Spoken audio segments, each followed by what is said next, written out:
Hello, basketball world, and welcome back to another episode of Spittin Hoops, our weekly NBA podcast covering the storylines and games of the NBA.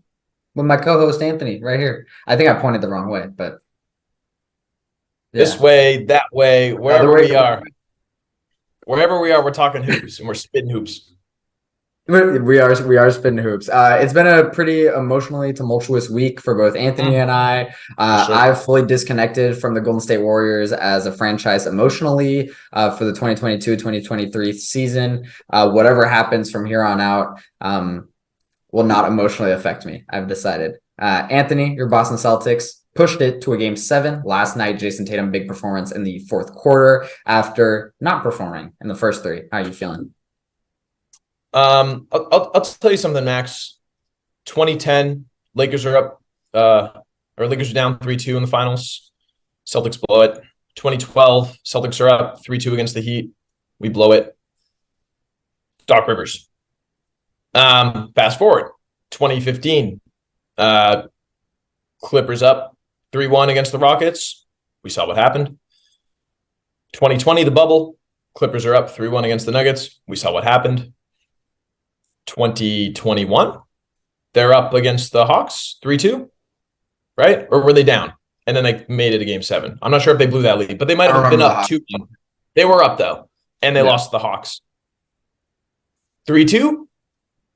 Sixers are up on the Celtics. They've lost one game. We'll see if it happens again. I'm with you, though. I had kind of surrendered myself to it. We were talking in our Facebook exchange that a belief that I have is, and you added that this is also team dependent. It feels like for certain teams, if you can have this mentality of the season is over if we lose, so we might as well just go out there and play the best brand of basketball that we can. Let's just have fun. Let's just get after it. This is why we love the sport. This is why we're playing it. I think there's a certain freedom that a lot of guys can play with. I also think that there's a certain level of like coldness and scaredness that some teams can play with, especially if they think that they don't have a shot to win. And I think the Celtics know that they have a shot to win on any given night. And I think they went out there, and even though Tatum didn't play great, we'll get to him, you started seeing that freedom kind of come out, much to Doris Burke's chagrin. Yeah, I think, like I told you this, right? I think it's pretty team dependent, right? Like the pressure comes off in an elimination game because you have nothing to lose, right? But I mean, you can just say that about like favorites versus underdogs in general. Like, I don't know. But I will say, I think game 7 to the other thing is like the game 7s are like kind of the biggest example of that is like you have teams with experience and teams that don't. And it's very evident off the rip, right? And yeah, so I generally think it's more of an experience thing. But we'll see. I also think the Celtics could totally pull this off. Obviously, they're about to play game 7. I'd probably pick them in the game 7. I can't trust the Doc and James Harden team. That's kind of where I'm at with this. I don't know. It's a very weird series. You've gotten my text right, obviously, where I'm just raging about like what the Sixers are doing, but I predicted the Celtics in 5 or 6 before the series. Watching the series, it feels like Philly should have closed this out in 6. And now it's going to a game 7 back in Boston after Tatum just had 3 quarters of horrible basketball. Like I know he played well at the end and hit a few threes, right? But the game should have been over already, in my opinion. That's a good point. And this is not to take away any credit from the Celtics, right? The Celtics I still would pick to win the chip out of any team from the field, even given that they have a game 7 right now, right? So that's kind of where I'm at. Moving on, do you actually just want to run through the playoff reactions? We have some other storylines like all rookie teams, all defensive teams to get through, but we can just knock out the playoffs really quick. Yeah, sure. We can just keep going with the Celtics Sixers. Yeah, so I mean, here I'll just kick it to you off the rip. I mean, obviously, rough beginning of the series with Celtics have looked a lot better last few games. Yeah. I think before the series started, I'd said season 6, but could have been 5. And then when we last talked last week, the series was tied 1-1.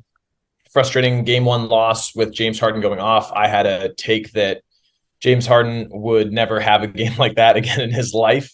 Yeah, and which immediately proven wrong. Spicy hot take, but he proved me wrong. For 2 games, he did not do anything to go against it. I was pretty happy with it.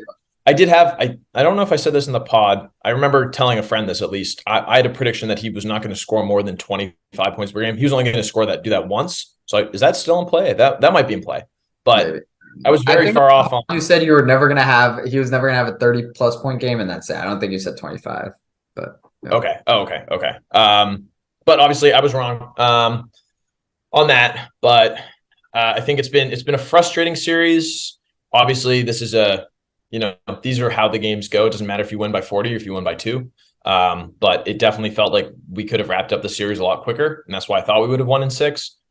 I do think that the way that we play in these close games, when it gets down to it at the end, we get tight, we start turning the ball over pretty consistently. I I don't get it. I'm curious what your thoughts on that are before I keep going. I agree, and the way you know that it's not great offense is like there's a lot of Marcus Smart shots in the clutch, and like Marcus Smart isn't shooting really at any other point in the game, and it's like the offense is getting tight, and then Marcus Smart ends up with the ball and he shoots it right, and you get in those weird situations. Not saying Marcus Smart isn't good or isn't a good scorer at all, but like you have probably 3 better scorers than him on the court at any point, right? So I do think it's a little interesting though because I think Philly is pretty good defensively when it comes to half court. Like I don't think they get that much credit. Because once Yeah. they're in the half court, they just have Embiid parked, and Embiid is just in people's heads at 24/7. Just honestly, like on the other side, Rob Will is in Philly's head a lot, in my opinion, in this series.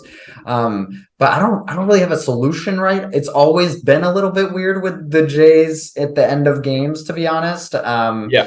They've clutched up in crazy situations, of course, but Yeah. JJ Redick made this point, I believe, this week, saying they have kind of a redundant skill set, which is true. Like, and when it comes down to it, you got 2 guys who are probably going to go ISO on you in the last 2 minutes, and they're going to take turns ISOing, right?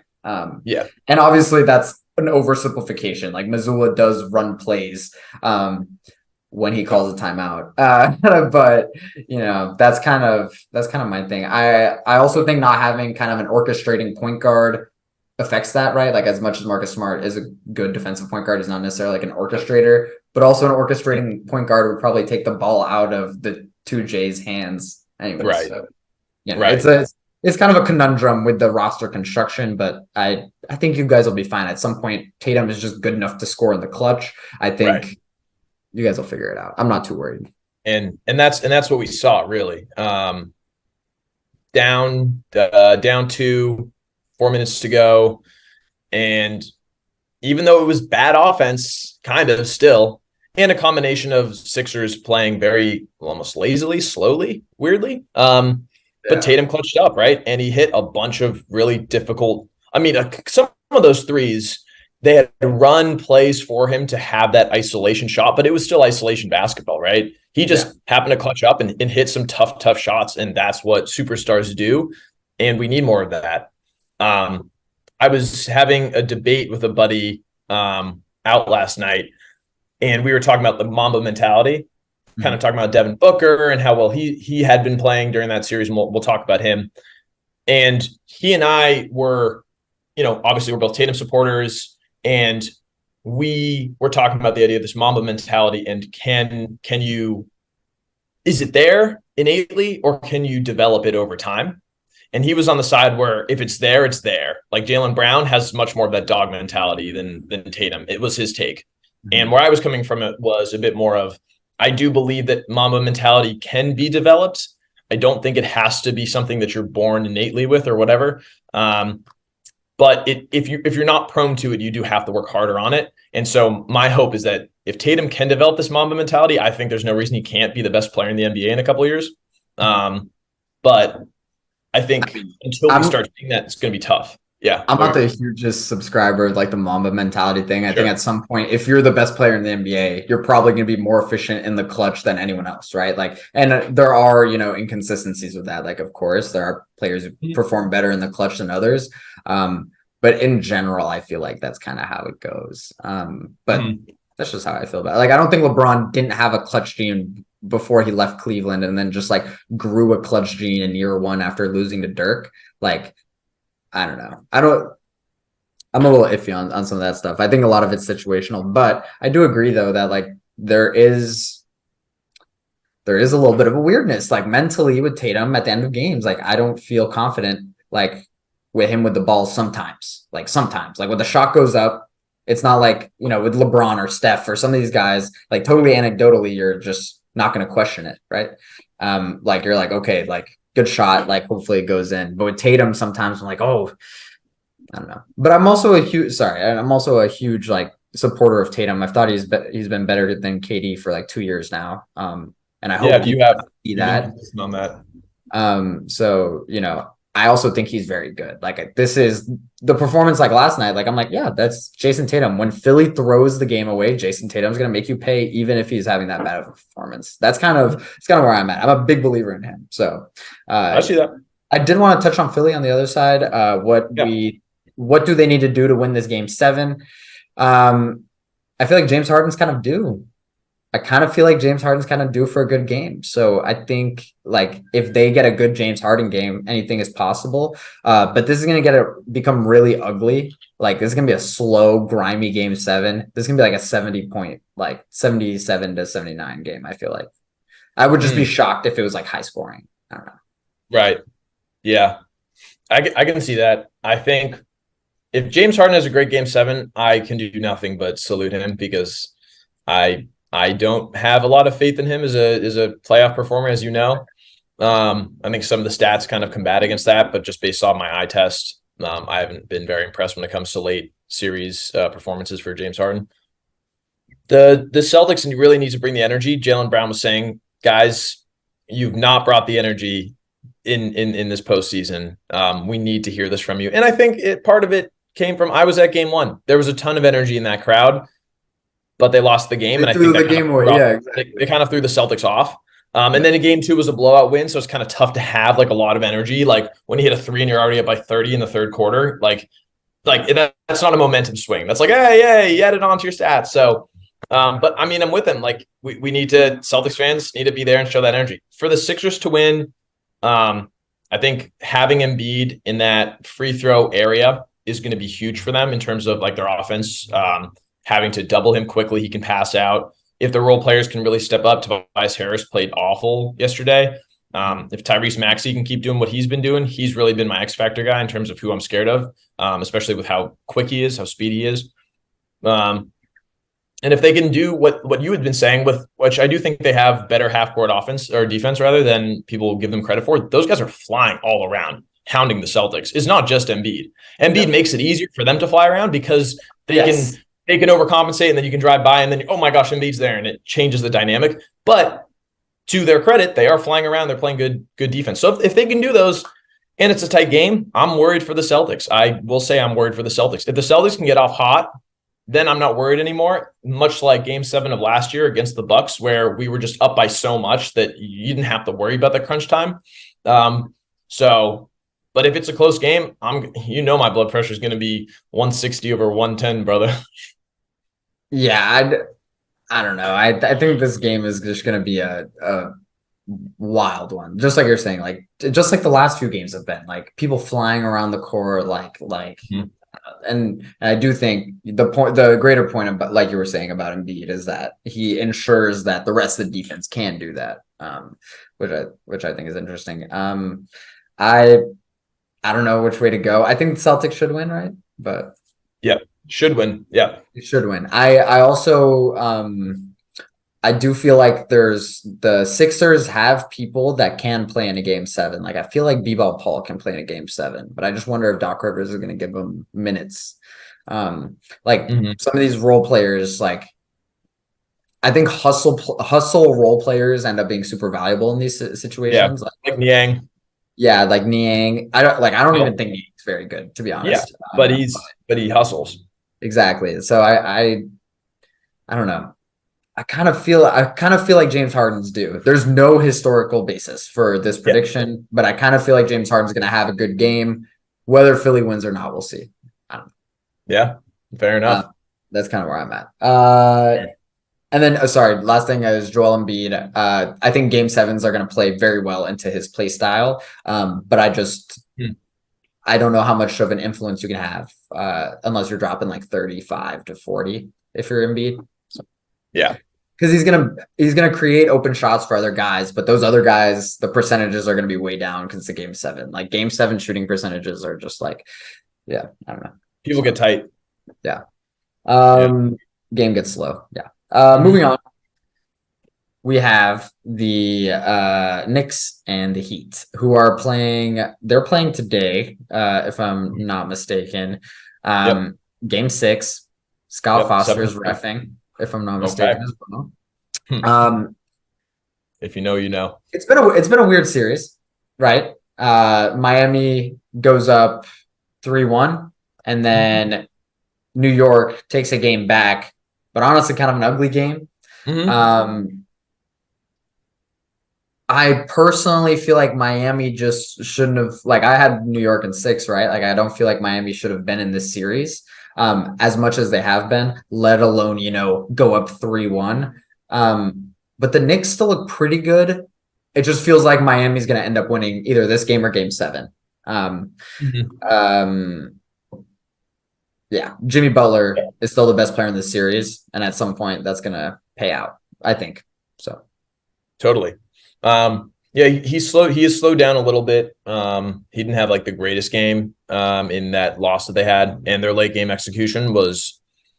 I feel like usually in those situations, that is where the Heat win those games in those. But like Quentin Grimes playing amazing hustle defense, getting the ball away from Jimmy, and then kind of padding that lead back up.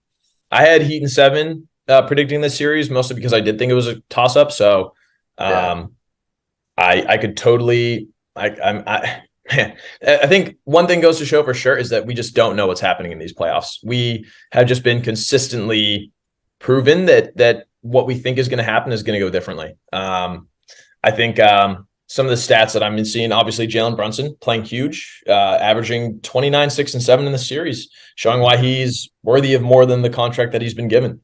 Um, RJ Barrett finally looking like he's starting to play to where he was drafted for, which He's is looked great. great.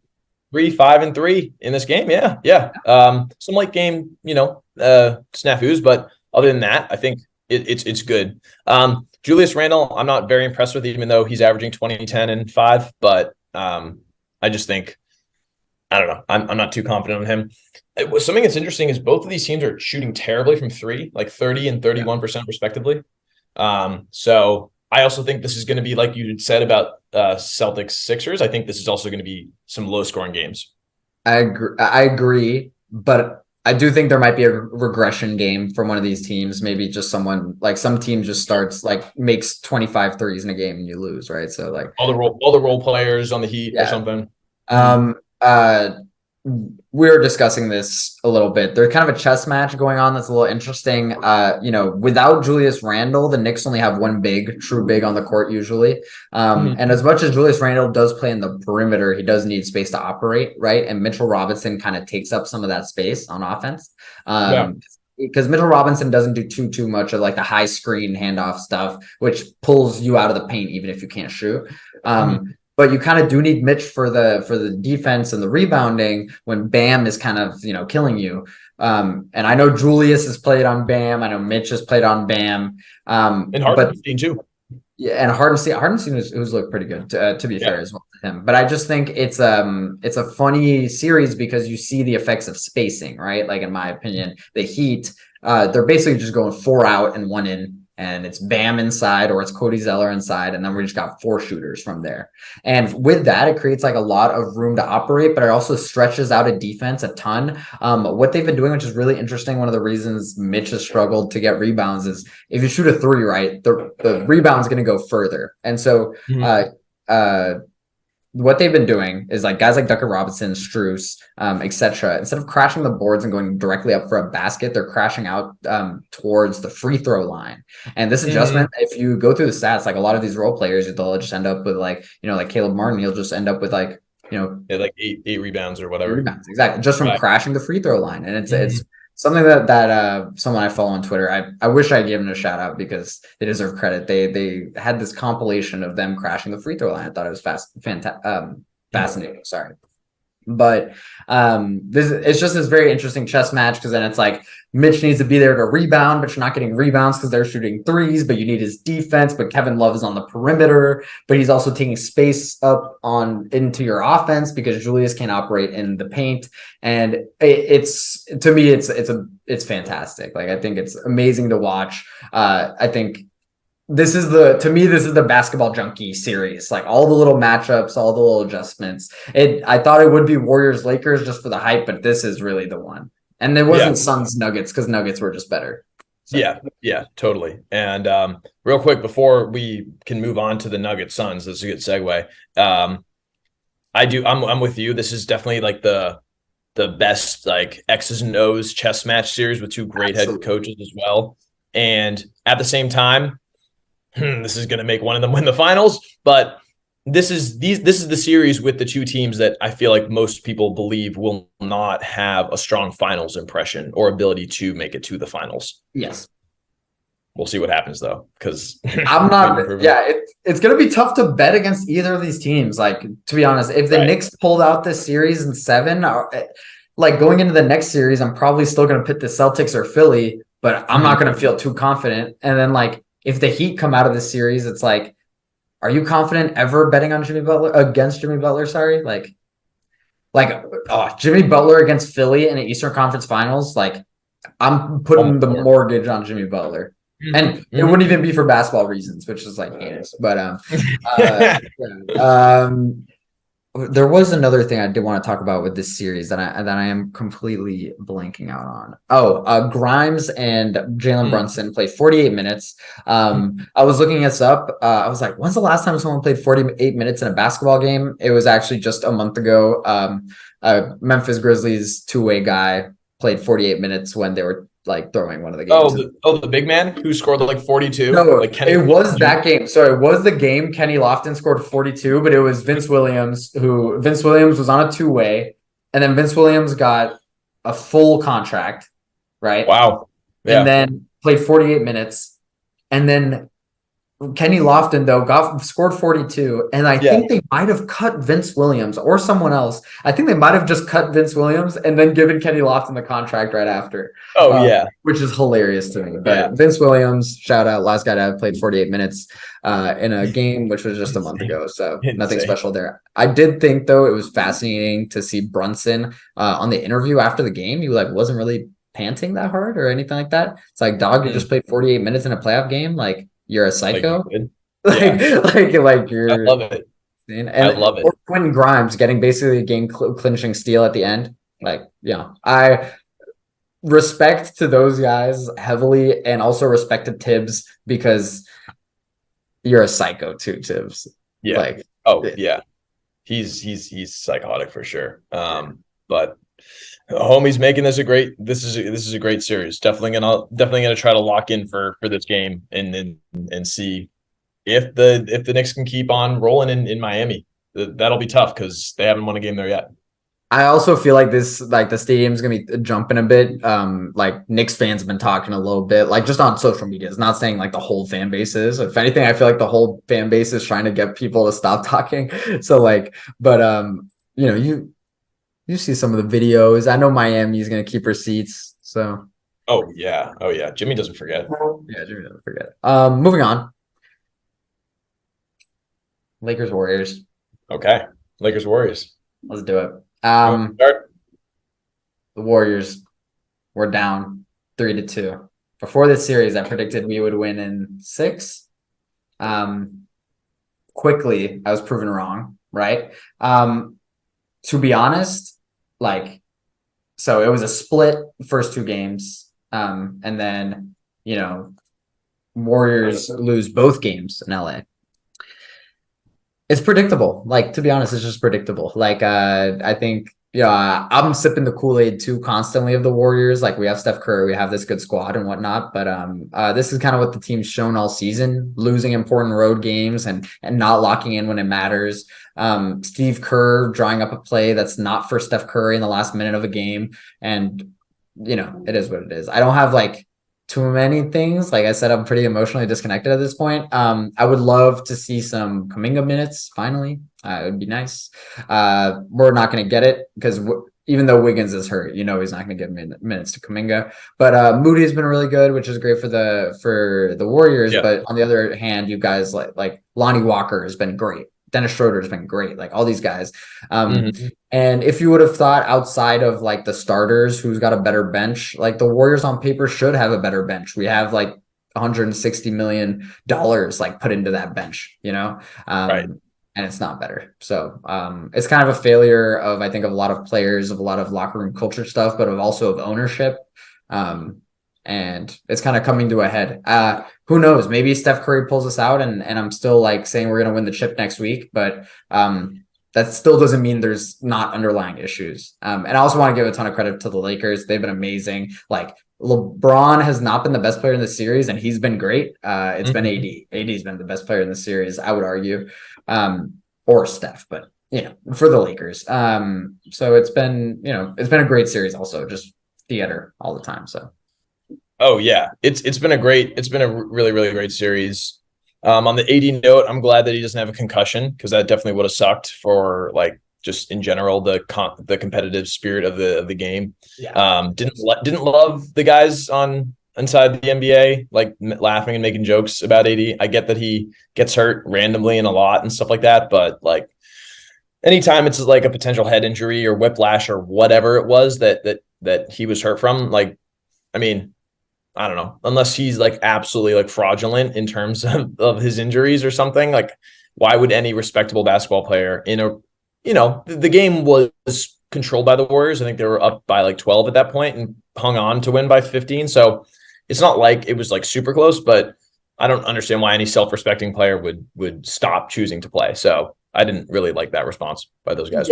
Yeah, I mean, I thought that was pretty crappy. I think also in general, national media, like I don't know. We also talked about this offline, but the treatment of like AD and Kawhi is like hilarious to me. It's like Stephen A said Kawhi should retire like 2 weeks ago, man. It's like, what are we doing? Like these are NBA players that are gonna play basketball, and if they get hurt, they get hurt. We can analyze a player as an injury prone player without like taking everything else away from them as a player. AD people acted like AD was trash. AD was never trash, right? Like last year he struggled, but even this year when he played, he was spectacular. All year he was spectacular. He was just unhealthy, not healthy. Yeah. I think in general, like that's like a separation that needs to be made, right? Like personally, at no point this year did I think AD was not a sensational, like top 10 to 15 basketball player when he was on the court. He just sometimes wasn't on the court, so I couldn't put him there, like in terms of Right. rank. But Totally. I think Shaq laughs at him like he's JaVale McGee. I don't get it. Like Right. it's I don't know. I think you nailed this early on in the podcast, like one of the first few episodes where you'd said if we're critiquing players, we're not critiquing anything about anything besides their game, Yeah. specifically the game. And so once it gets out of that, that's where there's this great man in the arena quote essentially talking about it is so easy for the critics to sit there and kind of chant at the gladiator in the middle. And there's that. Oh, LeBron posted that on Instagram. Everyone loves posting that quote. And everybody loves posting it because it's true that these guys are out here competing super, super hard. And so if we're going to be criticizing them and analyzing them, let's actually talk about what we're seeing in the games rather than like giving these like wildly hot takes like Kawhi needs to retire. Real quick on the insane. On the point of what my perception of how this series has gone out, I'm with you. Like LeBron has not really had a virtuoso type of performance. Honestly, he hasn't needed to. Yeah, he hasn't needed to because D'Lo's averaging 14, Reeves 13, Schroeder 12, Lonnie 10 points per game. And then 80, 22, 13. I think the interesting thing is the free throw and three-pointer discrepancy. So Golden State's shooting 40 of 215 so far from three for this series, whereas the Lakers are shooting 47 of 142. So just way fewer attempts and way fewer makes. On the flip side, the Warriors have shot 50 of 66 from the free throw line, and the Lakers have shot 95 of 118. So there's some massive discrepancy in terms of where this is kind of going, where when I believe in terms of how the Warriors could pull out 2 wins in a row is they need that ball movement early. I really like it when Draymond is aggressive offensively. I think it opens up the entire court for them when he is aggressive and when he is like getting these layups and cutting to the rim and very involved. It's huge. Like when he hit that three to start the game 5, I was like, okay, the Warriors are feeling something here. And I mean, the 3-point percentage for the Lakers, LeBron is going to have to take over one of these 2 games. If not this game, then the next. And the Lakers just need to play big like they did in the bubble. They just need to out physical the Warriors. And that's how they will end up getting this done if they're able to play that. And their defense too. If they can just keep their active hands in the passing lanes, I think that's how they're going to pull this game out tonight. Yeah, to be honest, I think they will. Like, I think if the Warriors pull out this game on the road, they're going to get too complacent and lose the game 7. And then if it's a road game, it's difficult to pick the Warriors, how inconsistent they've been. I know it's not great analysis, but like, especially given like Andrew Wiggins is questionable for tonight. Jordan Poole, I bet the under on his rebounds, assists, and points put together. I was at 18.5 for last game. He ended up having 6 total of like rebounds, assists, like something ridiculous like that. It's like to me, it's like a pretty disappointing series. I feel like the free throws and all that stuff is like really dominated the narrative, and that kind of sucks because you get like Steve Kerr who's like, oh, we're not going to complain about free throws, and then he complains. And Darvin Ham says, oh, we don't complain about free throws. Next game he loses, he's like, oh, we only had 15 free throws. It's like, dude, only like 15 is still 15, bro. We had 6 in game 1 if I remember correctly.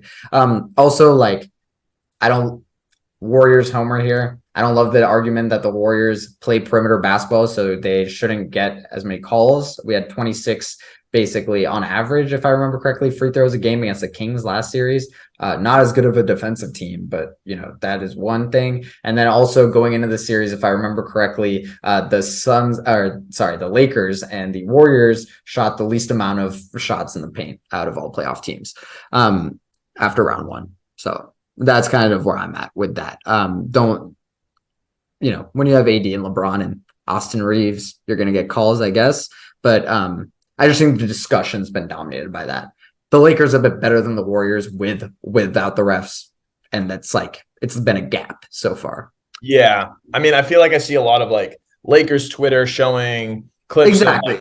of certain I'm a Warriors fan. I'm going to tell you that. Yeah. And then Warriors fans showing plenty of clips of how is this not being called? And both are fair points. And at the end of the day, you just got to go out and play basketball and let the chips lie where they may. Like there's no Tim Donaghy type of like reffing going on in this series, I believe.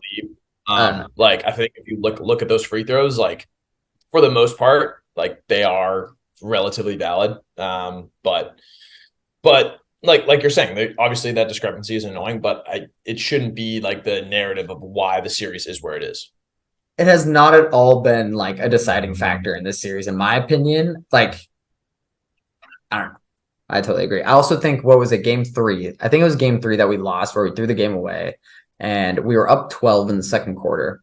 And then we've turned the ball over maybe 4 or 5 straight times. I think Clay that night ended up with 7 turnovers. And, off of every turnover, there would be a foul and they'd make a bunch of free throws. And then, so we lost this 12-point lead because of free throws. No, it was because Clay wanted to turn the ball over on every possession. Like, I don't know. I don't think free throws are an end all be all in any way. They're like, I don't know. They're just indicative of play style usually. Like that's it. I don't think they decide series.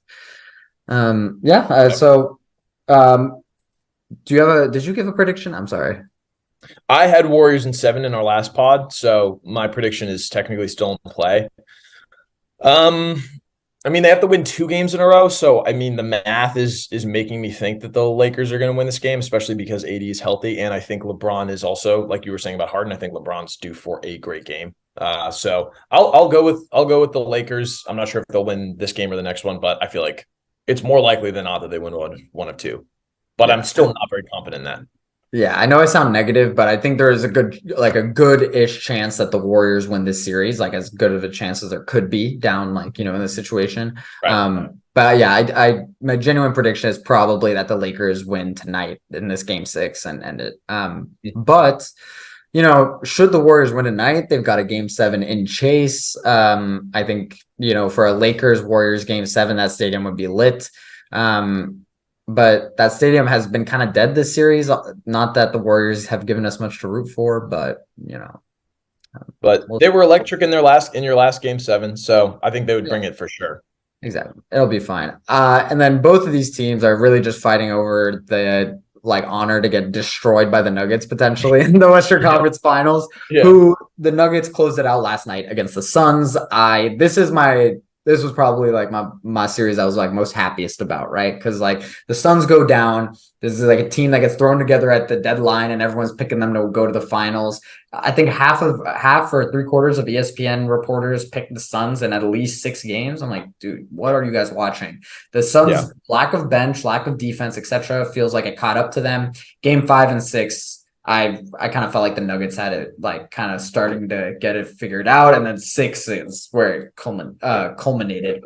And that first half, just like KD said, they got punched in the mouth, and the Suns could not respond. They don't have a bench to respond. They don't have defense to respond, right? So great series. Jokic, Jamal Murray, bravo. Yeah. Fantastic from the lads. Real quick on the Suns, like you were saying. The reason, so in our last pod, I'd updated my prediction from Nuggets in 7 to Nuggets in 6 when it was 0-2. And I was pretty confident that KD and Booker would each get them 1 game. And the reason for that was just their individual excellence would help them get there. And that's what we saw in Phoenix. Like they had fantastic games. And that's what they needed to win. The only way for them to win was if they were going to score 80 points, 90 points. And that's what happened. Back-to-back games, they scored between like 75 and 80 points in both games. And that was the recipe for them to win. And that was going to be the only recipe for them to win. And that's unsustainable. It's unsustainable for Devin Booker, who shot 34-42 in those 2 games. That a few percentages down, they're losing a couple of those games. So they needed that consistent excellence, and they just didn't have it. Fantastic series from Booker. Very, very happy for him. I can't believe he wasn't an all-star, even though he was injured. Makes sense. Very curious to see about Ayton and CP3, what their futures are going to be. I saw some report about CP3 potentially being out. And Ayton doesn't look good, man. Well, let's just talk about it really quickly. Like this whole Suns season has been like a disaster from start to finish. Like Ayton literally signed an offer sheet with a max with the Pacers. The Suns were kind of stalling for a half second, then they match it, and so be it. But it was a contract that Ayton had asked for the Suns for like 2 years, and the Suns are like, like basically they're like, prove that someone else thinks you're this valuable, and then we'll find you that valuable, right? It's like, okay, so that starts the season off weird. They start off, D-Book is hurt, not a great start. All-star, they do the big trade. They have no depth. They're signing guys off the scrap heap. Terrence Ross shows up. I'm like, holy crap! I don't remember when you were in a playoff game last time. And overall, D-Book, I take a lot of respect out of this year from I give a lot of respect to D-Book out of this year, but I feel like I can't really judge CP3 and KD and Ayton properly. This doesn't feel like it was a good year to be able to judge those guys, specifically KD, who really looked lost sometimes in the offense. I know he individually was very good at times, but the rhythm of the offense was very off. I know that's not analysis, but that's visually that's what it felt like. Yeah. That is analysis, and this is what we had been talking about. When it doesn't, KD is one of the best players to trade for middle of the season because you can just plug him in and let it all out. But like we had talked about, when you only have a few games, 8 games of regular season basketball to get your runs in, how can you expect to possibly get that cohesion fully and solid? If he was with this team since the beginning and they had this exact same team, who knows? Maybe they would have figured it out. Maybe the bench players would have felt more comfortable with the roles that they were playing. Exactly. Man, you gutted your bench. I think that if they'd kept their bench as they were, they could have beaten the Clippers based off of the injuries that happened to the Clippers. So they could have made it through the first round anyways, and we'd be in this exact same position where we are now. But they still have Mikal Bridges and Cam Johnson and all those picks going forward. And so, I don't know. That's fair, but I just think like KD's not like gonna disappear. Like he's Totally. still like they're still gonna have Book and KD for like the next 3 years. And honestly, in a vacuum, I might bet on that over the situation. Like it felt like they were dead in the water. At least that's what I thought the Suns were before this. I was like, McCall might be better than this, but he can't given the offense that they're playing. Like CP3 is old, Devin Booker is like good, but he doesn't have help. Like they got KD to help Booker, and they'll figure out the rest later. If they had a full season though, like I'm sure Torrey Craig would have been better. Like I'm Right. sure Terrence Ross would have been better. I'm sure Landry Shamet would have came into his role better, and like Right. Jock Josh Landale. Jock Okogie. Landale was the Yeah. best Right. center on the Suns. Like Yeah. by the end of the playoff series, I couldn't Mhm. believe it. It's Yeah. like we'll see. Sorry, I feel very passionately about this Suns team because it's like a next year that like it was like the Nets when Katie and Harden and Kyrie first came together on the Nets. I was like, dude, the basketball gods are not going to allow this to happen. And sure enough, they didn't, Yep. like barely. But that's what it feels like with this team. It feels like they were cursed from the beginning. And KD Mhm. injury 8 games in from like it's like, dude, unfortunate, but Yeah. And we can talk about them all day long, but the real reason why this series was over in 6 was because of how good the Nuggets are. They absolutely. they were the best team in the league. I think people got a little cold on them because the Nuggets themselves finished the season a little bit slowly. Um, but just some of the stats from this series for Jokic specifically: 35, 13, and 10 on 59% shooting and 44 from three. Absolutely incredible player. I mean, he's looking like the best player in the league right now. And the Nuggets are just so deep with Jamal and Bruce Bowen and sorry, Bruce Brown rather, Aaron Gordon, MPJ, and KCP. And Aaron Gordon and MPJ haven't even been playing amazing yet. So if they can step their game up, it's just going to make it so much better. And yeah, they're really deep and they look really, really good. And they look like the team that they looked like during the regular season. I was on this train that they are not that typical Western Conference best seed or whatever fraud, like a Utah Jazz kind of team. And look, I still got Celtics over the Nuggets in 6. It's still in play. But man, the Nuggets are looking really good and they're finding their stride as the playoffs are going. I agree. I think the Nuggets are super legit. I always did think they were legit. I just thought they had some Yeah. weird matchups potentially on the way that never came to like a head. And if anything, like the Nuggets are a nightmare matchup for the Suns. It's just a team that's going to score more than you, Yeah. and they're gonna. If you only have two scorers, they can orchestrate their whole offense, their defense around that. It's like, that's in my opinion, kind of how it ended up rolling out. And do you remember that take that I gave about the Bucks are going to win this chip by default? Right. Um, it might just end up being the Nuggets, to be honest. They have their whole team healthy. They're firing on all cylinders.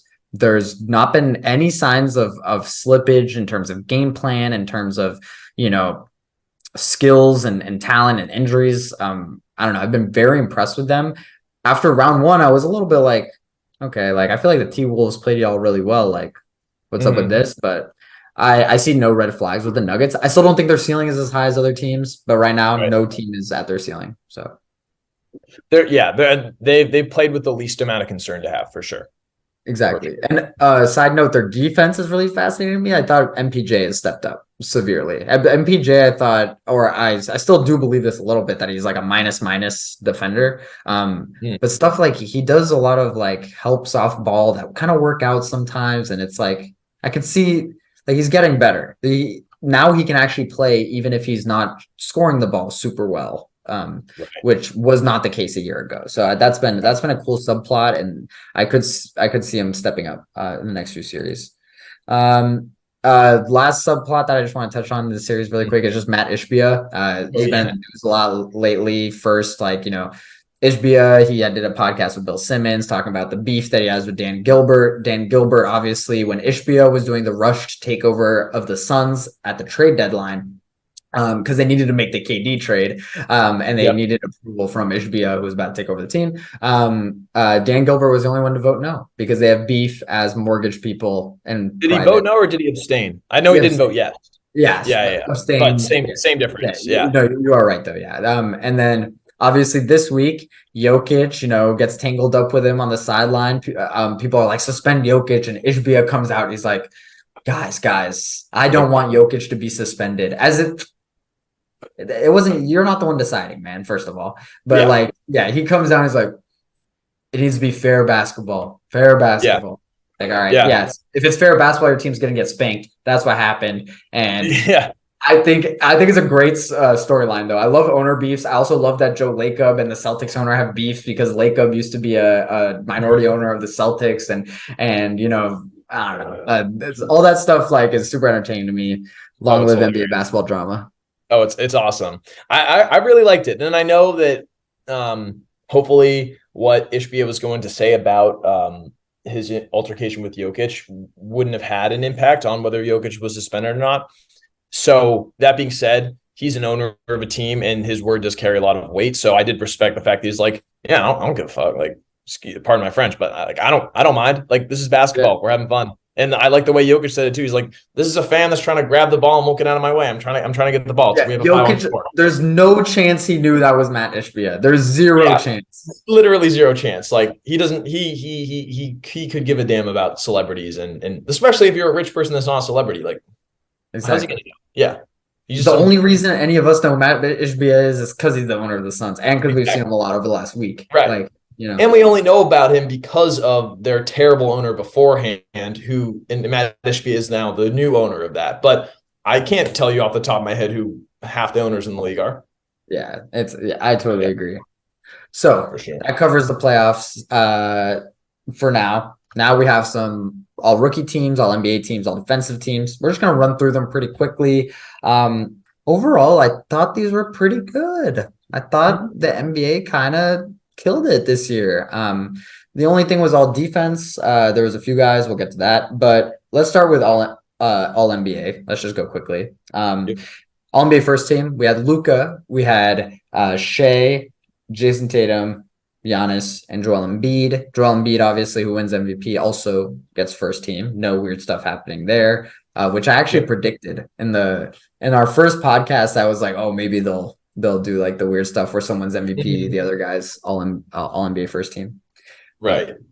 didn't happen. But it went yeah. Yeah, didn't happen at all. I thought this was fine. I would have liked to have seen Steph on first team because I'm a Warriors fan, but I was Yeah. bummed. I thought either Donovan Mitchell or Steph, one of those two could have or should have been on the first team. But Shea is a fine option to have. And honestly, based off of how they closed the season and they did make it as a play-in team, I feel like as a play-in team participant, and you've been playing as well as you have, I think that gives you license to qualify for All NBA first team. Well, yeah, I mean, if Luca qualifies for All NBA first team, Yeah, so right. Right. Yeah. literally gave up their season. I can't Yeah. believe it. There's a greater discussion to have. Maybe we'll have it another time. But in general, I do wish that All NBA was more rewarding of playoff teams. But on the other hand, maybe that's where the individual awards are. Yeah. Like in terms of like MVP, like that always you always have to be on a good team for that. So maybe that's the balance there. Yeah. But I would like to see good teams be rewarded for it more. This year though, I thought it was pretty. Right. Well, and with the new CBA, a lot of these guys wouldn't have even qualified for an All NBA spot. Yeah, Jaren wouldn't have qualified for Defense Player of the Year either. Like, Right. yeah, it's Giannis pretty. wouldn't have qualified. LeBron, Steph, I don't think, Steph, Dame. Yeah, a lot of these guys wouldn't have been on it. but it is what it is. Moving on, NBA second team. We have Steph Curry, Donovan Mitchell, Jimmy Butler, Jaylen Brown, and Nikola Jokic. The big one, the big one here, in my opinion, Jaylen Brown, second team as a forward. Anthony, you were on this from the first podcast, I believe. You're just like, we need Jaylen Brown as a forward. Let's start the agenda. And the agenda was started and it was carried out to perfection. And he absolutely deserves, in my opinion. We'll compare to the third team, but he deserves it.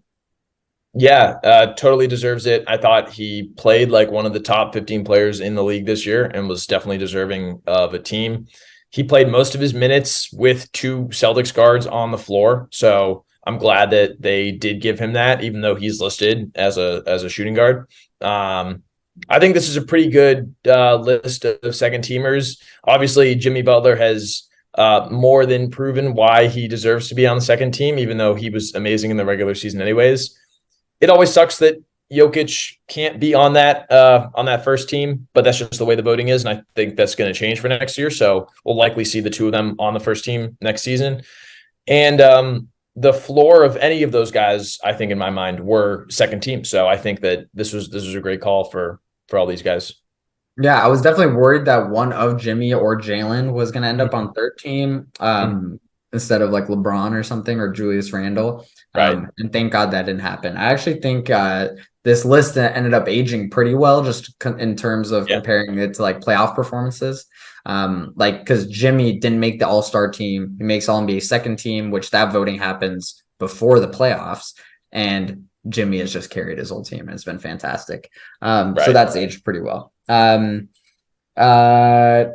Mitchell, though, that did not age well. That's yeah.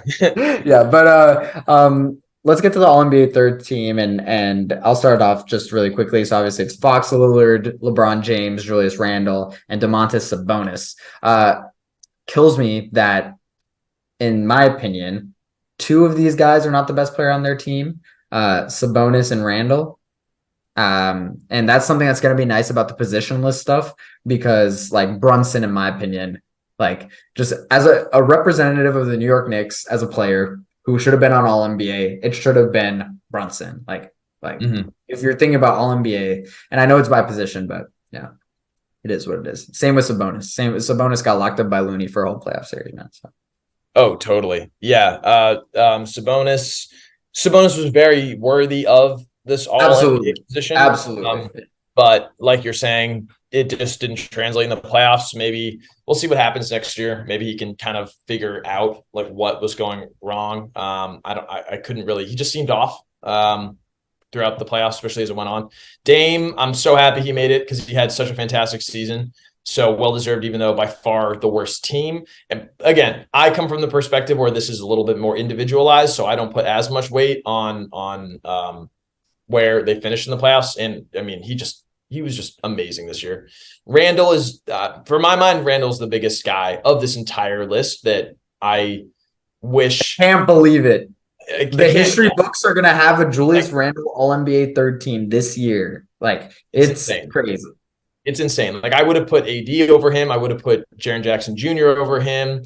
I would have considered Lauri Markkanen over him. I There are a I lot would of have guys, put Markkinen. Yeah. right?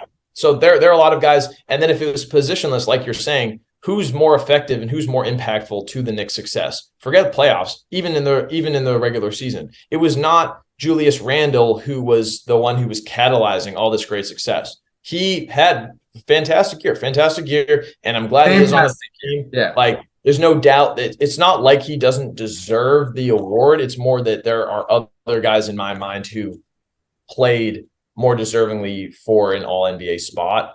So part of that is position situations, and another part of that is, I guess, how the Knicks looked this season, and they passed expectations.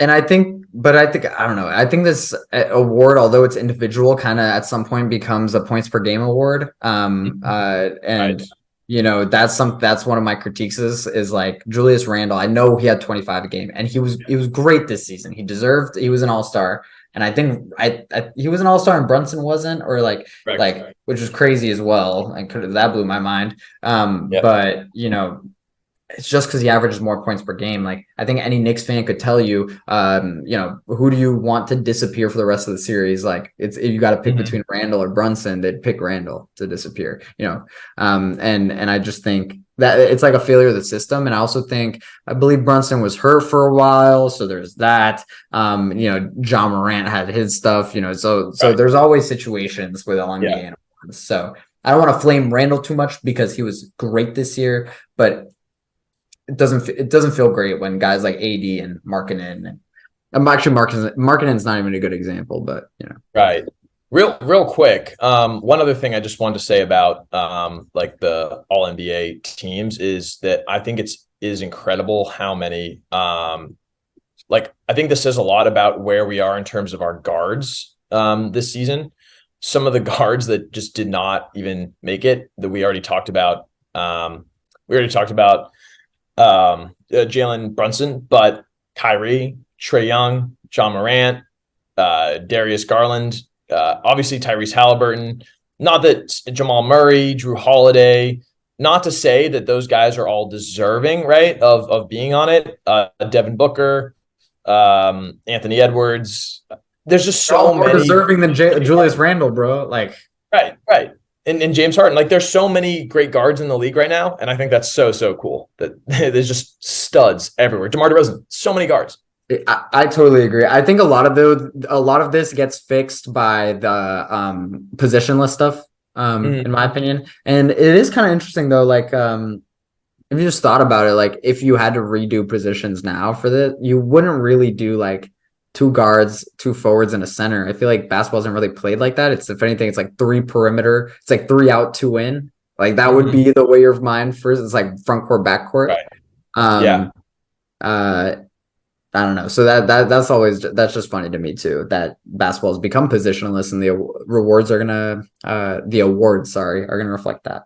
Totally. I also I thought John Morant was the biggest snub of the whole Yeah, list. definitely. Oh, definitely snubbed on it. Yeah, but Sure. I think we both predicted it. Did you, or actually you might have put him in on one of your teams, but I predicted that he wasn't gonna I get it I because had him over Fox, yeah. but I don't think Fox didn't deserve it. Yeah, in retrospect, it sucks because like with the playoffs, now you think, oh, dude, the Fox should have been an All NBA. But I did think at the time too, though, that Josh should have been above Fox, and honestly, should have been above Lillard. That was how I felt about it. But I, like I said on our very first podcast, the narratives were gonna get destroyed the moment that Instagram Live came out on Ja, and it's unfortunate because I really think he had an incredible season that we're just not gonna ever remember. Yeah. But they kind of did it to themselves. Yeah. I mean, I know that the Grizzlies are happy about it. That's a lot less money they have to spend on him, and they can bring in some new guys Might be a and blessing. It might be a might blessing. might be a blessing. Just like thank goodness for Jaylen Brown. Sorry, Yeah. what were you gonna say there? What were you gonna say? I have a theory that this could, over the long term, actually end up really helping the Grizzlies, who are a small market team, and they're going to have to pay Bane, JJJ, and Ja. They're basically saved 40 million with this Yeah. happening. And the salary cap is going to jump when there's the new TV deals. So maybe they even have a route to cap space at some point here in the next few years, which they, given if you have three guys on max contracts, you're just never going to have a route to cap space when they actually might end up having one because of the Ja situation. We'll see. Something to keep our eyes on. Moving on, all defensive teams. Overall, we got JJJ, Giroux, Brook Lopez, Mobley, and then Caruso on the first team. I thought that was interesting. Caruso, to me, the only surprising one on the first team. Second team, we had Derek White, Draymond Green, OG Anunoby, Dylan Brooks, and Bam Adebayo. First glance, I thought 4 of the 5 of the first team were exactly how everyone would have expected, and then just that second guard slot was always going to be the toss-up. Yeah. Yeah. Yeah, the first team looks good. I think one of the issues with all defenses, I don't really understand the metrics of how they kind of go about it. Obviously, if you are a great player and you get a lot of blocks and you get a lot of steals, that's one indicator. However, just because you are able to accumulate stocks does not mean that you're great. Like Miles Turner is not on this list for a reason. Hassan Whiteside was never on these lists for a reason. Exactly. And so I think everybody was very well deserving of this. And I don't know. I think there's obviously going to be guys that, Giannis, I think, is one of the best defensive players in the league and didn't make it. But I don't think that any of these guys didn't deserve to be on the team. Yeah, I also think this is an impossible award, right? Like all defensive player of the regular season of basketball is very difficult when you can. And to be fair, the MVP is like this too. Like the regular season and playoff basketball are totally different. At like no point does the MVP necessarily define who the public thinks is the best player in the league, right? We all base it off playoffs. Yeah, usually not. Yeah, they're not like hand in hand, like that's not what it goes. But for defense player of the year, it's really weird because like regular season basketball, guys like Brook Lopez can be top 3 in defense player of the year voting, and then in round 1, the Heat just exposed the guy that we all said was top 3 in defensive player of the year. So it's a really difficult award. I wish people would vote off pedigree for this award a lot more, because like I think we kind of know who the good players are in the defensive players are in the NBA. Like Yeah, we all know Caruso's good and Holiday's good and Draymond Green's good. And it's like right. every time they try to prop up this new guy like Gobert, it's a new center. Oh, we swear this guy can switch. He plays 5 minutes in a playoff series and gets benched. Yeah. Yeah. In general, I think the defense player of the year should pretty much always be a small forward, power forward, shooting guard. And that's about it. That's kind of all I have. Embiid, maybe him one day, but Yeah. I mean, we're seeing his defensive impact on the Celtics in this series. So clearly he's a great defender and is worthy of an all defensive team, but there's only 10 guys.